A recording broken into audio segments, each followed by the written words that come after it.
This program, produced just before Vincent Price's death, is dedicated to him, his celebration of life, and his many accomplishments.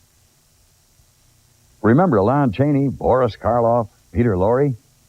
Well, this guy is really the last of the great horror stars, a man who personifies the dark and evil of the human race. But as anyone who knows Vincent Price will tell you, there's no nicer guy in Hollywood. I'm Peter Graves, and this is Biography.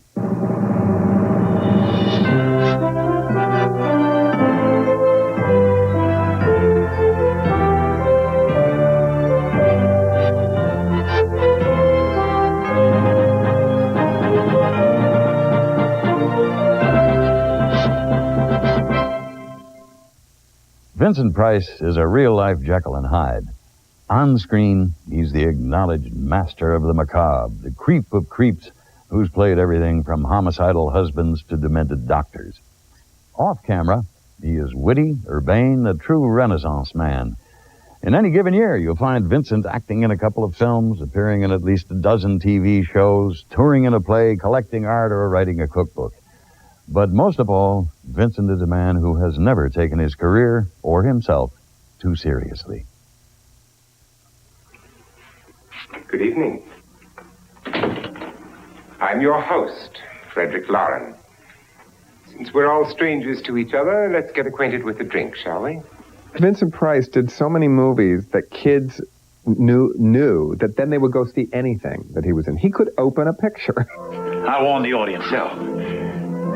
No, you'd start a panic. Movies were fun for him. And the fact that he had fun making them, we had fun watching them. I've never seen him lose his temper. He's got a wonderful sense of humor. You remember the fun we had when you poisoned me? And he loves the good things of life. Painting, music, food. Tupac. Women. Hi, Eggy baby. Please, it's Mr. Egghead before other people, not Eggy baby. Before I met Vincent Price, I think I held the notion that most people held of him, that he was about 11 feet tall, that he probably was born 5,000 years ago. It's him. He's alive. And was a surreal being, capable of being the embodiment of all evil. So? It came from the movie. They love him on screen. They love him off screen. And I think you'll find that friends that he had 40 years ago, he still has today.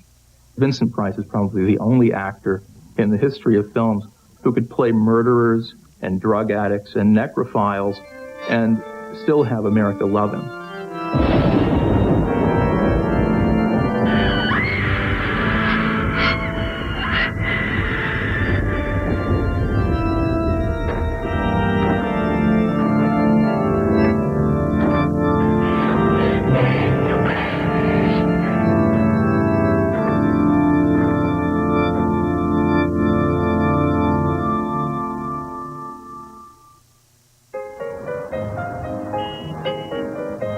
Vincent Price was born in St. Louis in 1911 to a well-to-do candy-making and baking powder family. The Price family was socially prominent, tracing its ancestry to the Mayflower, and young Vincent inherited early an interest in the cultural side of life. At 12, he began a lifetime of collecting art by buying a small print on the installment plan with a first payment of $5. At prep school, Vincent pursued his interest in art, further developing his skill of recognizing major artists before their fame put their works out of reach. Vincent followed his father to Yale, where he sang with the Glee Club and first experimented with a new interest, acting. But it was his love of art that drew him to graduate school at London's prestigious Courtauld Institute. I always wanted to be in the theater because I found it terribly glamorous, and then I had the good fortune, after I graduated from Yale in America, to study at the Courtauld at the University of London, and there, that thing that happens inevitably to anyone who comes to England is I fell in love with the theater. His success in a London production of Victoria Regina brought him the role on Broadway, where he performed opposite Helen Hayes in 1935. He had one of these phenomenal careers because he was successful when he was so young. he was only 22 years old. It was absolutely extraordinary, that production of Victoria Regina in London, and then Helen Hayes asking him to do it with her in America. Vincent is from that generation, one of the last generations, that cut its teeth in the theater and therefore was able to do a wide variety of things in the other media. Price found success in serious parts on Broadway, including a stint with Orson Welles' Mercury Theater. Hollywood soon beckoned, and Price accepted the call. He signed a contract that committed him to 3 pictures a year, but which allowed him 6 months off for theater work.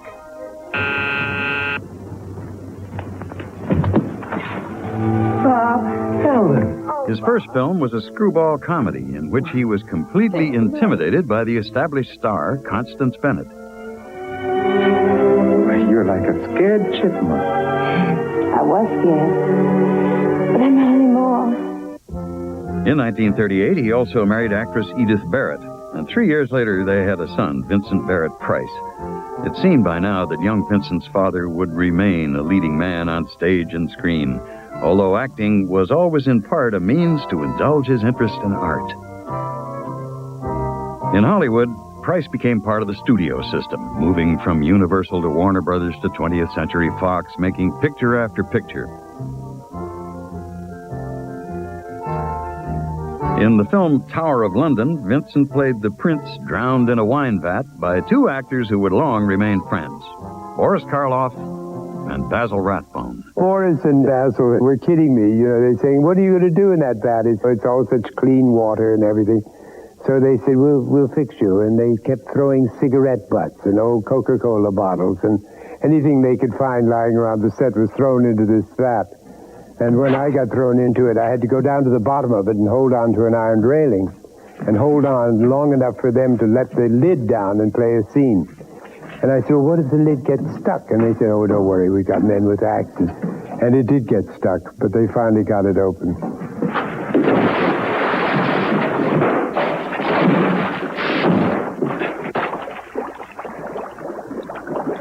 Yes, for Momsy.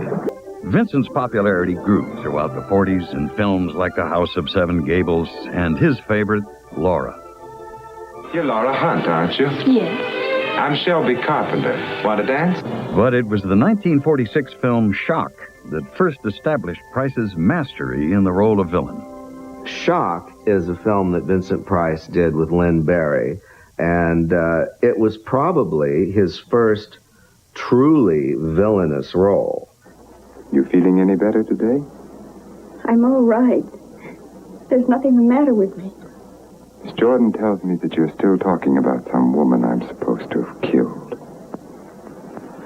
I've asked you to stop thinking about such things, Mrs. Stewart. But it was your own wife. You're losing your mind, Mrs. Stewart. No. Losing your mind. Oh, no.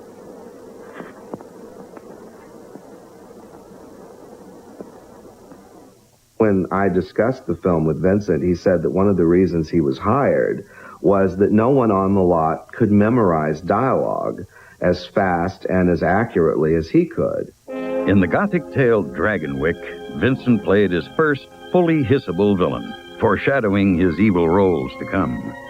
Here is the first time you see the blueprint for the tormented, death-obsessed romantic heroes that he played in his later films. Let me help. I don't need to be helped. Help me, then. Please don't shut me out like this. Let me be unhappy with you and happy again. Let me be part of you. Let me love you and love me, too. I saw you the other night talking about typecasting. It was a Western. Yeah. You played a feudal land baron. Remember that picture? Dragonwyck. Yes. Yeah, it was a good picture. Yeah, it was a good picture. Yeah. And you were nasty and mean and evil. But lovable. But cute. Sweet. I always feel I get the dirty end of the stick, if you'll pardon the expression. I always am astonished at the body of the work, because you forget. You know, I'll be lying in bed and there'll be Song of Bernadette and there's Vincent, you know. And there'll be a terrible movie with Jane Russell and there's Vincent.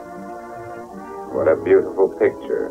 Moonlight, sagebrush, and my wife with a stranger. An old friend. Ah, the desert is giving up its secrets. Vincent turned down an offer to return to Broadway to play instead a demented sculptor in the 1953 horror film extravaganza House of Wax. The picture was a smash hit, in part because it was shot and shown in 3D, which dazzled every viewer but the director. When they wanted a director for it, they hired a man with one eye who couldn't see 3D at all. Andre de Toth was a very good director, but he really was the wrong director for 3D because he couldn't see. And he'd go to the rushes and he'd say, well, what are they doing? Why is everybody so excited about this? You know, well, it didn't mean anything to him. You know, I go to see these movies every once in a while, and I usually go into a little movie theater somewhere. I love to sit behind a couple of teenage girls. And in America, they're always eating the popcorn, you know, they're throwing it in. And one day after the House of Wax, which was a very famous one that I did, after it was over, I just leaned forward to the girls and I said, did you like it?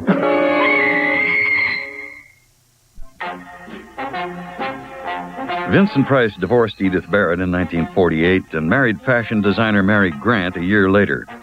Fast becoming the king of horror in the 1950s, Vincent Price also played the villain in a number of movies outside the horror genre during this period, in comedies such as Champagne for Caesar, and historical dramas such as The Baron of Arizona, in which he nearly swindled America out of an entire state, and The Three Musketeers, in which he played a curiously defrocked Cardinal Richelieu, and the Cecil B. DeMille epic The Ten Commandments, where he was that most evil architect, Baca. He also starred as Mr. Evil, the devil himself, with a young Dennis Hopper and a cast of just about everybody else in the rather ambitious The Story of Mankind. But many moviegoers first remember him in 1958's The Fly. He played the brother-in-law of the scientist whose seriously flawed experiment left him a man with the head of a fly. My brother in the picture was turned into a fly, but he had a human body with a fly's head. It was terribly difficult to film. Herbert Marshall and I were playing a scene looking in this spider web, and this little voice was saying, help! It threw us, and we finally ended up about 3 days later being able to film the scene because we got the giggles every time we heard it or looked at it. His next role was as the really evil Frederick Lauren, berserk millionaire renter of the House on Haunted Hill, produced and directed by Hollywood's unrivaled master of gimmickry, William Castle.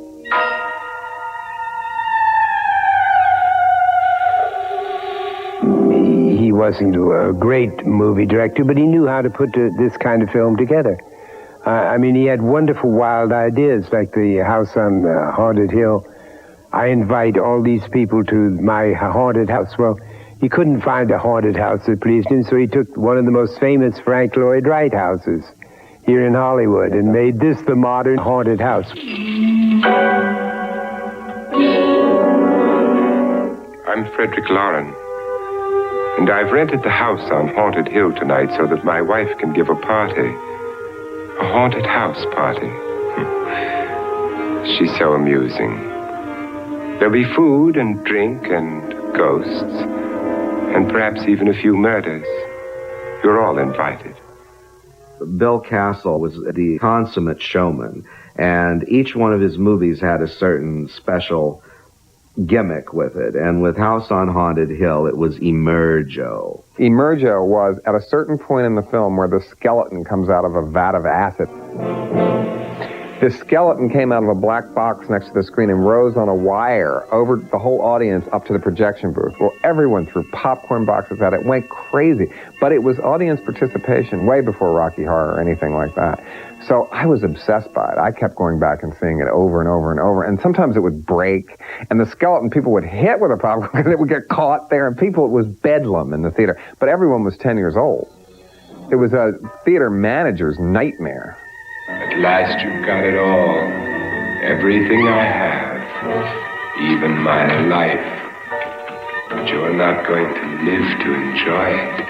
Come with me, murderess. Come with me. It was kind of disconcerting to go into a theater where all you heard screams. The audience would be screaming every 5 minutes at something, and you're about to buy a ticket, and you wonder, are your nerves going to stand? The House on Haunted Hill. It's a pity you didn't know when you started your game of murder that I was playing too. Price's next film for William Castle was the even more gimmicky The Tingler. The Tingler is my favorite of all of them, of all the William Castle films. In that one, it had this perceptor, where actually the buzzer went off under your seat and gave you, not a shock, but you thought it was a shock. It was just a motor moving. And for the first time in motion picture history, members of the audience, including you, will actually play a part in the picture. You will feel some of the physical reactions, the shocking sensations experienced by the actors on the screen. Everybody went crazy. I used to go to the theater and look for it, because by the time it came to my local theater, they just had 3 buzzers, you know, so I'd have to go look through it all day and find the seat and then just sit there and watch it over and over and over and get my buzz, you know. In the loony plot, fear kills via a back-breaking parasite, vulnerable only to loud screams. As research, Price shoots up with LSD. It was the first movie that I know that ever mentioned LSD. The author must have, I don't know, been a tripper, or read about early experiments in mental hospitals. Something is scaring. The room is closing in on me. You've got to make it stop. The walls. The walls. That the whole thing was so hilarious, especially in the audience when they're saying, scream for your life. The Tingler is loose in the theater. And if you don't scream, it makes... And people went berserk, and then the film froze, and it was like the film was burning, and then you saw this Tingler. It was hilarious. It was a childhood memory that's one of my best. In 1960, Price began a series of imaginative, low-budget adaptations of the works of Edgar Allan Poe, directed by the young Roger Corman and produced by Samuel Arkoff and James Nicholson of American International Pictures. Jim Nicholson was partners with Sam Arkoff. The two of them founded AIP. Sam was a genius at being a lawyer. He knew how to make contracts. He tied up Vincent Price. Nicholson was a genius at promotion.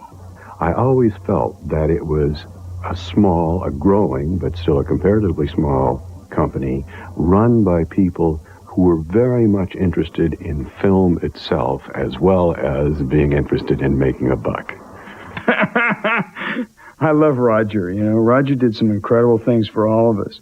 But, you know, Roger was the stingiest man in the world. I mean, it's like those stories of J. Paul Getty taking everybody to dinner and then having everybody pay their bill.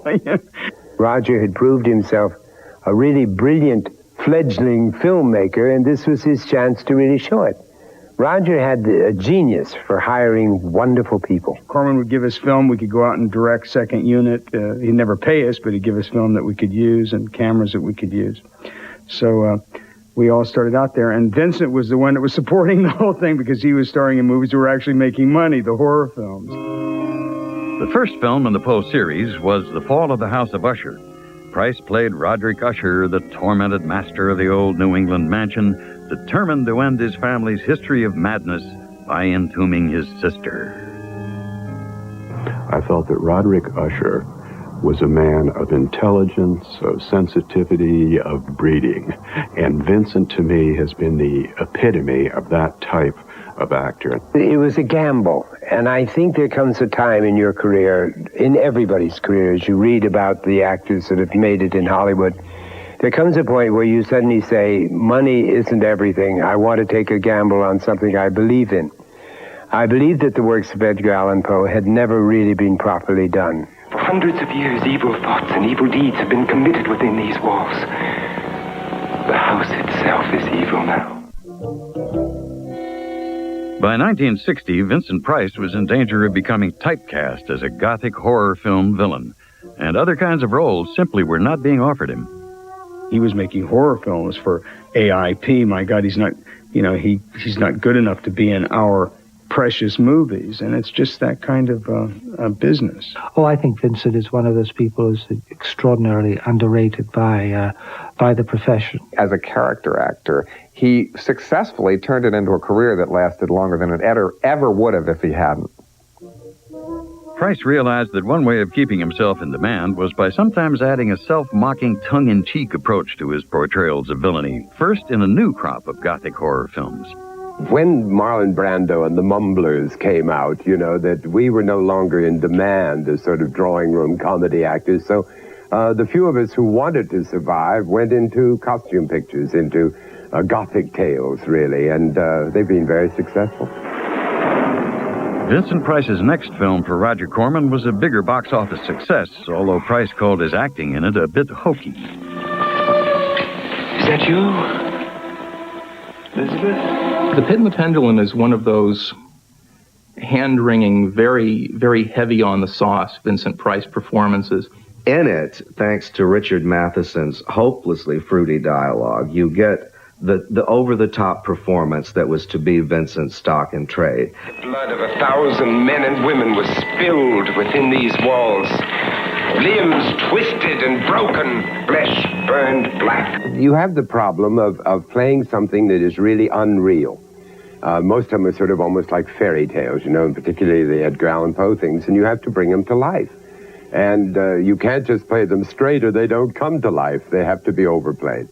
Even when he is over the top, I can't think of any other actor who is as entertaining to watch on a bad day. You are about to enter hell, Bartolome. Hell! The netherworld, the infernal regions, the abode of the damned, Gehenna, Naraka, the pit, and the pendulum.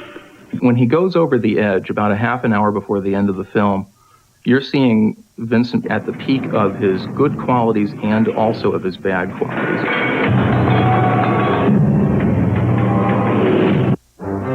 Fearful that the Poe pictures were becoming a bit repetitive, Roger Corman decided to introduce comedy into his next attempt in 1963's The Raven. The Raven was one of the most interesting and one of the most difficult of the films to make. We had a young actor, Jack Nicholson, and Jack came in prepared to give a full method performance. The look on his face was hideous. His eyes glittering like those of a maniac, his lips drawn back, and his teeth clenched tight, his breath harsh and rapid.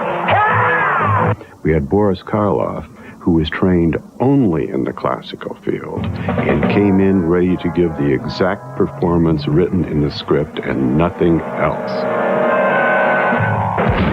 We had Vincent Price, who had been trained in the classical field, yet at the same time understood some of method technique. Jellied spiders, yes. Here we are. Evaporated bat's blood. Or do you prefer dehydrated? I don't care. And then we had Peter Lorre, who had come out of the improvisational scene in Berlin, who barely glanced at the script and came in ad-libbing his way all the way through. It was interesting, to say the least, to work with all of them. What a night. What a night. Oh, dear, oh, dear. What is it now? Dead man's hair. What about it? We're out of it. There was one scene where we had to get from one place to another, and I said, "Oh, Peter, come on, don't ad-lib. Just say the lines." He said, "You want me to say the lines, old boy?" And I said, "Yes, say them. Let's get on with it." He knew every line. During the film shoot, Samuel Arkoff would pay Price a daily living expense, but to Arkoff's amazement, the money wasn't paying for Price to live in luxury. Vincent Price is the kind of star to have in your film company, Mr. Arkoff. That's right. Vincent is an unusual star because his pictures usually make money. Not always, mind you, but well, generally. He also has another unusual trait in what he does with his expense allowance. Now, we all had illusions that Vinny was living like an oriental potentate in some deluxe London penthouse. But much to our surprise, we discovered he was living in a modest room in a quiet hotel in a London side street. And the explanation, he was using most of his expense money to buy objects of art. Trouble with you, Mr. Scratch, is that you know nothing about painting. I've never pretended to be an art expert. But he was an art expert, having long written and lectured on the subject all over the country. In fact, Price now had a national reputation, both as an authority on art and as an enthusiastic propagandist for the notion that art belonged to everyone. There was no one else in this city, which was an artless city at the time, that collected abstract painting except for Vincent Price. I watched Vincent as he would proclaim about how art is for everyone and go out and collect things from art schools and from find Grandma Moses types, primitive people that had never shown before, and bring their work into Sears and Roebuck network. When it comes to decorating a room, I can't get enough color. Rich, beautiful color. You're listening to Sometimes Vincent I Price, feel as though- the famous art collector and design authority. Price's standing as an art authority led to a unique arrangement with Sears Roebuck in 1962. Price was hired to choose artwork to sell through Sears stores, and the Vincent Price collection was a great success. Back on the sound stages, Roger Corman directed Price in Mask of the Red Death in 1964. The Mask of the Red Death had nothing to do with Edgar Allan Poe whatsoever, really. Most of the Poe pictures were not Poe pictures. Most of them were not based upon anything that Edgar Allan Poe had written. Edgar Allan Poe would spin around in his little drunkard's grave if he knew what we were doing. The Tomb of Ligeia was the last, and to both Price and the critics, the best Roger Corman film in the Poe series. It was shot on location in England, and it called for more subdued work from Price.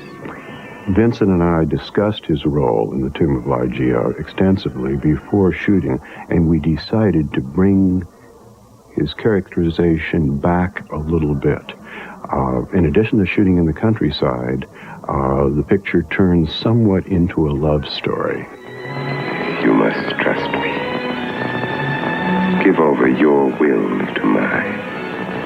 No harm will come to you. Give over your will to mine. AIP kept Vincent Price busy in the mid-1960s with some less than memorable features. Two of them attempted takeoffs in the period's Beach Blanket and James Bond movies. The first showed what a critic called sledgehammer finesse, and the second fared worse. Jim Nicholson came in with a poster, Dr. Goldfoot and the Girl Bombs. Good. What do you want from me, Jim? He says, let me give you a clue to the script because we need it in 2 weeks, and I'll help you out. I'll help you out real good. These rowboats have a proximity fuse screwed into their navel, and I understood suddenly that rowboat was robot. And when they go to bed with men, who will be the generals of NATO, they will explode them. How's that for a plot? I think it would have been almost like The Little Shop of Horrors. It was a wonderful, witty script with wonderful, witty music, and they cut it all out. He was very unhappy in some of the films that he made in the mid-'60s, like Dr. Goldfoot and the Girl Bombs, and he had every right to be. In a more serious acting assignment, Price played a 17th century English witch hunter in a film with an Edgar Allan Poe title, The Conqueror Worm. A lot of people saw this title and thought it was going to be a giant worm attacking a city passed off as Edgar Allan Poe. They were right about one thing. It was being passed off as Edgar Allan Poe.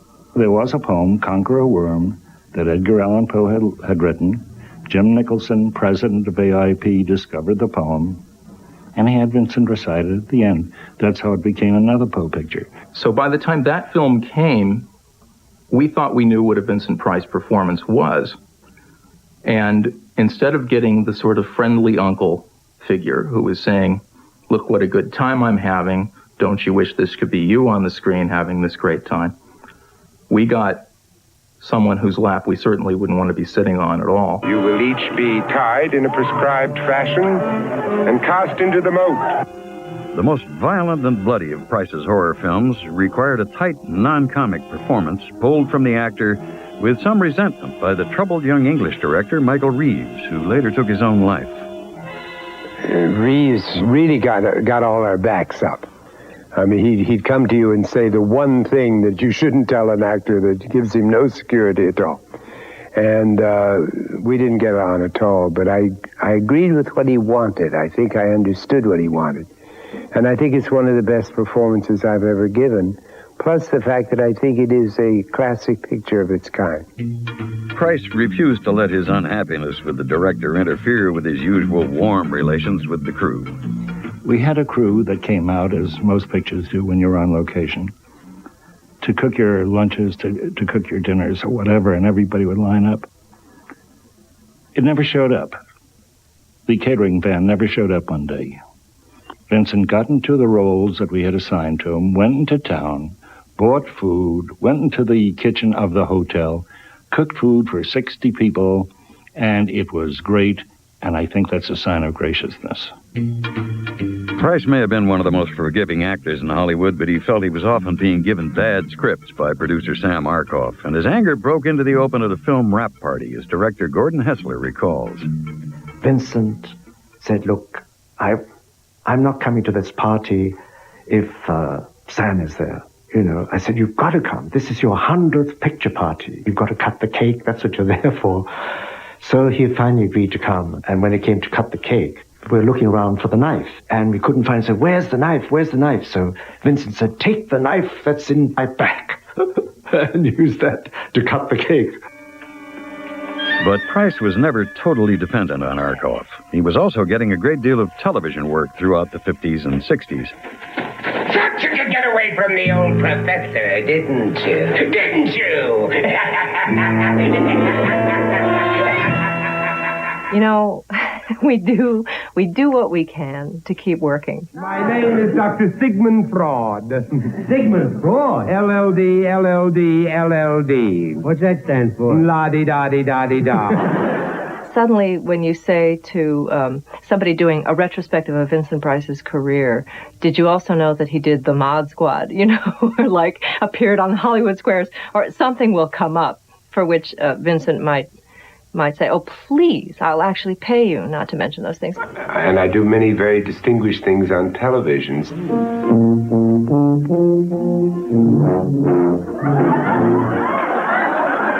John Wanamaker, you said? Sam, excuse me. I'm sorry. She is going to play a consequence here. I say she's going to play a consequence, and you're going to be her leading man in this scene. It's a very dramatic scene with depth and great rudimentary foundations. Is that clear? Yeah.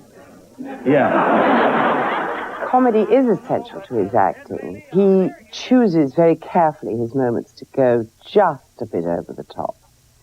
And that's what makes him a discriminating actor. Oh, hello out there. I'm Jarvis Pym, Chaos's mad pharmacist. Chaos's mad pharmacist?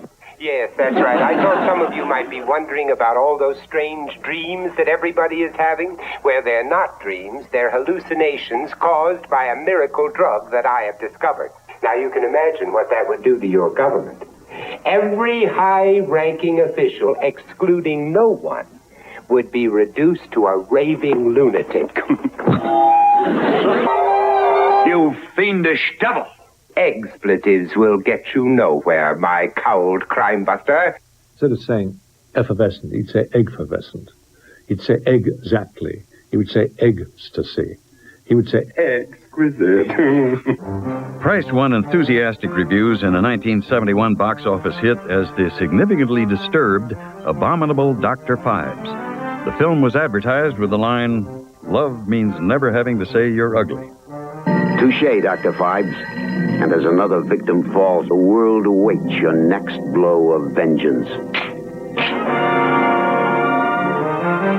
By the early 1970s, Price's most frequently requested acting role was a takeoff on the dastardly character that he himself had created.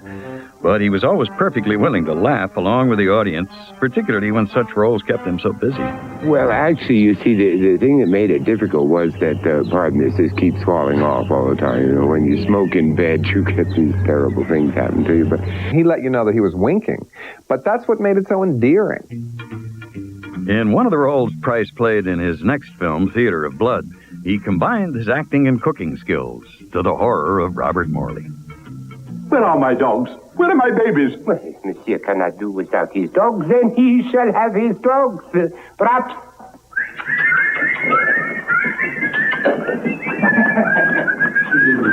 You see, Monsieur, 2 dogs two-part. But in Theater of Blood, for instance, I play 8 Shakespearean parts. Now, I'm an old Shakespearean ham actor, and I don't win the Critics' Circle Award. So, to get even with them, I kill off all the critics. It was great fun, you know, because every 3 or 4 days I would be acting with another great actor like Harry Andrews or Coral Brown or Diana Rigg or Arthur Lowe. It just went on and on. Price had been divorced by his wife Mary in 1973, and it was on the set of Theater of Blood that he met Coral Brown, who would marry him 1 year later. Co-star Diana Rigg played a starring role in uniting the two. I played Cupid in the relationship between Coral and Vincent.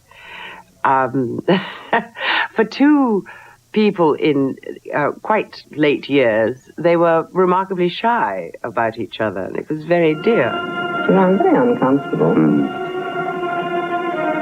Can't move. Bring forth that sorceress condemned to burn. That's from Henry VI, the Ducky, Part 1. It's a very interesting play, don't you think so, Miss Moon? Especially that scene where Joan of Arc dies at the stake. Though I'm afraid you might find our novel version of it a bit of a shock. So I sent her a bottle of champagne after that scene. She gave up a major acting career in England, gave up her friends, gave up her home, gave up everything, and came over to the United States to live with him and literally just be his wife. He's got this twinkle, and I'm sure it's what Coral Brown fell in love with, too. It's very easy to fall for Vinny because he is attentive as well, and it's genuine.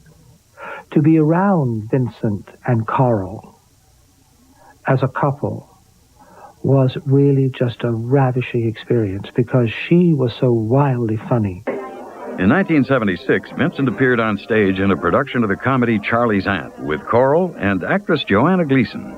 She and Annie Potts and I were standing in the wings, and she caught Vincent's attention. You heard her say, Vinny, Vinny, look over here, like this. And she turned around, hiked up her dress like this, and mooned him. Oh, isn't it wonderful? He once said something that I've never forgotten. He looked at me and he said, you know, I always knew something wonderful would happen to me after I was 65. It's terrific. The actor, as a public figure, as a public servant, should be one of the most interesting people in the world. He should have a million facets because that is what he is called upon to portray. Finding something new would be more important to Vincent, you know, than making a film for millions of dollars. Vincent Price's interest in cooking was one facet of his life that always brought him and his friends great pleasure. He's the co-author of 3 cookbooks featuring his favorite recipes. That's wonderful. Or as I say, if you don't like tarragon, you use oregano. Oh, here we go. Well, here we go on the wine. And Price never lost the interest in art that was his first love. In later life, he continued to write and lecture on the subject and to advise his friends. Vinny was wonderful. He would call up and say, my best painting is a Van Gogh. And he said, there's a great Van Gogh coming on sale. You must get it. I wouldn't have one painting in my house if it weren't for Carl and Vincent. He's incredibly knowledgeable. Really taught me what it was to give my collection a look. Love the hair. Price's passion for art led to a close relationship with East Los Angeles College. After a lecture on art he delivered there in 1951, he kept in close contact, donating works and encouraging students whenever possible. Hello, how are you? I came to see your things. Oh, looks great. Oh, look at it. It's super. I'm just beginning, sir. Painting the mountain through a bottle. It's very nice. The community college's Vincent Price Art Gallery now has a $5 million collection of about 1,500 works. Most were donated by Price, with others from friends who shared his delight in this oasis of art in East L.A. This is Puvis de Chavannes, a little sort of gouache drawing. This is Picasso, one of the most famous of all modern prints. When I gave him, it wasn't that famous. But probably the most famous teacher in Los Angeles was a man named Rico Lebrun, who died a few years ago, and he was a great friend of mine. And one day he said, would you pose for a picture for me? This is a portrait that he did of me. It's rather sinister looking, but then I'm a sinister fellow. But on the professional front, Price's reign as king of the horror film inevitably ended. Hollywood changed, and the old stylish and macabre notion of horror gave way to the far more violent and explicit. Price noted the change in the 1974 film Madhouse. Just like the great days, eh? No. In our day in Hollywood, the monsters didn't need makeup. They just came as themselves. I think Vincent's films depended much more on atmosphere and audience's imagination. And they were sort of creepy as opposed to horrible. As the horror roles dwindled, Price gained the time for other projects, such as supplying the voice of Ratigan in Disney's 1986 animated feature, The Great Mouse Detective. Action! And in the 1987 film The Whales of August, he co-starred with Lillian Gish and Bette Davis as a charmer dependent on the kindness of his host. I am the threat to their togetherness for a minute, a very minor threat. But my character is a fellow who visits friends. I've known a lot of people like that in my time, or at least eat off them. I should not have intruded on you this morning. Nonsense. No, truth. No, I was following an instinct of many years, and your very astute sister recognized it. I have once again been set adrift. He wasn't particularly funny. He didn't overplay it. He didn't go over the top. He was playing a Russian aristocrat. He was superb in it. But all these years, what have you done? I have spent my life visiting friends. A great fan of Vincent Price is Tim Burton, the young director of the Batman movies, who asked Price to play the role of the master puppet maker in Edward Scissorhands in 1990. It was a collaboration Burton had long looked forward to. People were coming up to him, like, young and old alike, like, oh, I was the prop man on The Mad Magician. You know? And somebody else would come up and, oh, yeah, I worked on, whatever. I mean, it was incredible. I mean, he's such an amazing man. It was a real thrill for me to work with him again. Young and old love him because he's always delivering these spectacular performances. Vincent has broad appeal because he's timeless. Clearly, besides the pleasure he gives in his performances, Vincent Price has become endeared to his friends because of the great enjoyment he takes in the life he's led. I'd like to quote for you, dear, a bit of Vincent Price philosophy. He said, the man who limits his interests limits his life. There's a whole world up there on the stage and the screen, but there's a bigger world off of him.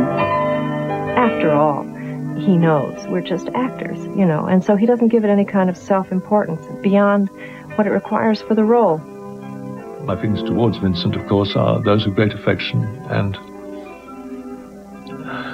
you can almost say love. He's what the Irish call a Darwin man. He's a very kind man, very generous.